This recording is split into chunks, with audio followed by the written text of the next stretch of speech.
আসসালামু আলাইকুম ব্যারিস্টার হাসান। ওয়ালাইকুম আসসালাম।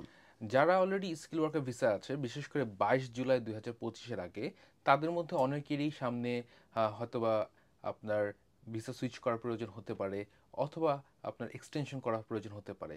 সেই ক্ষেত্রে তাদের স্যালারি রিকোয়ারমেন্ট কত হবে? এটি কিন্তু একটি ভেরি ইম্পর্ট্যান্ট কোশ্চেন। কারণ আমরা জানি যে যারা বিফোর 22nd of July 2025 আগে স্পন্সর হয়েছে তাদের জন্য কিন্তু এক ধরনের স্যালারি। আবার যারা 4th of April 2024 আগে যারা স্পন্সর হয়েছে তাদের জন্য কিন্তু স্যালারি আরেক ধরনের। তো এটা কিন্তু এক এক ধরনের ওয়ার্কারদের জন্য, এবং যারা যে সময় এসেছে সেই সময় যে ইমিগ্রেশন রুল ছিল এবং সেই সময় যে স্যালারি থ্রেশহোল্ড ছিল সেটাই কিন্তু তাদের জন্য অ্যাপ্লিকেবল। তো এই ক্ষেত্রে একটা জিনিস জানতে হবে যে তারা যদি 22nd of July আগে তারা যদি এসে থাকে, সেক্ষেত্রে কিন্তু তারা যদি কোনো চেঞ্জ অফ এমপ্লয়মেন্টে না যায় কিংবা তাদের যদি ভিসা রিনিউয়ালের প্রশ্ন না আসে, সেক্ষেত্রে কিন্তু তারা যে স্যালারি আছে সেই স্যালারি অনুযায়ী কিন্তু তারা কন্টিনিউ করতে পারবে, এবং তারা যদি 5 ইয়ার্স কমপ্লিট করে তারা কিন্তু সেটেলমেন্টের জন্য তারা এলিজিবল হবে।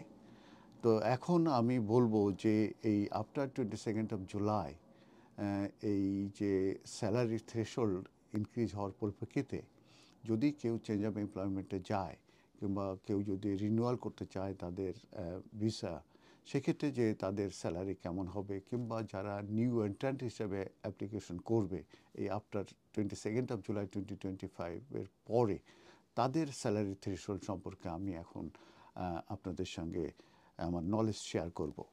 তো প্রথমে আসছি যে জেনারেল থ্রেশহোল্ড যেটা আছে সেটা যারা স্পন্সর হবে আফটার 22nd of July, এটা ইনক্রিজ হয়ে গেছে 38,700 থেকে এটা বেড়ে হয়ে গেছে 41,700, আনলেস এখানে কোনো যদি তারা এলিজিবল হয় লোয়ার রেটের জন্য, সেক্ষেত্রে তারা লোয়ার রেটে স্যালারি নিতে পারবে এলিজিবল যদি হয়ে থাকে। তাছাড়া নর্মালি এটা 41,700 কিন্তু ইনক্রিজ হয়ে গেছে।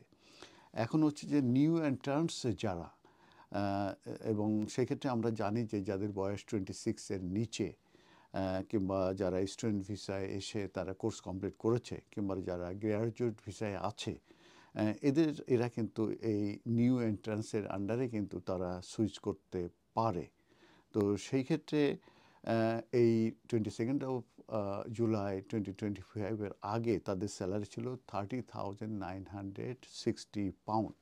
সেটা কিন্তু ইনক্রিজ হয়ে যাচ্ছে আফটার 22nd of July 2025 পরে 33,400 স্যালারি তাদের হয়ে গেছে। এরপরে আমি যেটা বলবো যে যারা 4th of April 2024 আগে যারা এসেছে, কারণ আমরা জানি যে 4th of April 2024 পরে যে কিন্তু স্যালারি ইনক্রিজ হয়, আর তার আগে কিন্তু স্যালারি অনেক রিজনেবল ছিল। তো তারা যদি তারা কিন্তু এই যারা 4th of April 2024 আগে এসেছে তারা কিন্তু বেনিফিটেড হবে, তাদের যে রিডিউস স্যালারি আছে, মিনিমাম স্যালারি রেট আছে, এটি তারা কিন্তু বেনিফিটেড হবে এবং সেটা কিন্তু কন্টিনিউ করবে। কিন্তু তাদের একটি বিষয় মনে রাখতে হবে যে যদি তারা next skill worker visa application করে, তার তো এই দাঁড়ায় যে তারা যদি রিনিউয়ালের জন্য অ্যাপ্লিকেশন করে, যদি 3 ইয়ার্সের জন্য আসে এবং পরবর্তী 2 বছরের জন্য আবার কস্ট নেয়, সেক্ষেত্রে কিন্তু তাদের এই ইনকাম থ্রেশহোল্ড বাড়বে। আবার যদি কেউ চেঞ্জ অফ এমপ্লয়মেন্টে যায়, সেক্ষেত্রে কিন্তু তাদের এই যে ইনকাম স্যালারি থ্রেশহোল্ড এটাও কিন্তু ইনক্রিজ হবে।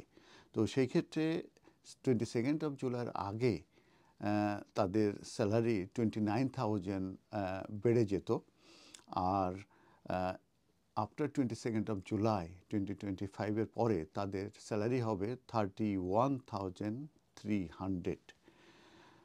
আর এরপরে যেটা বলবো যে গোয়িং রেট এটা জেনারেলি ইনক্রিজ হয়ে গেছে ফ্রম 22nd of July 2025 থেকে।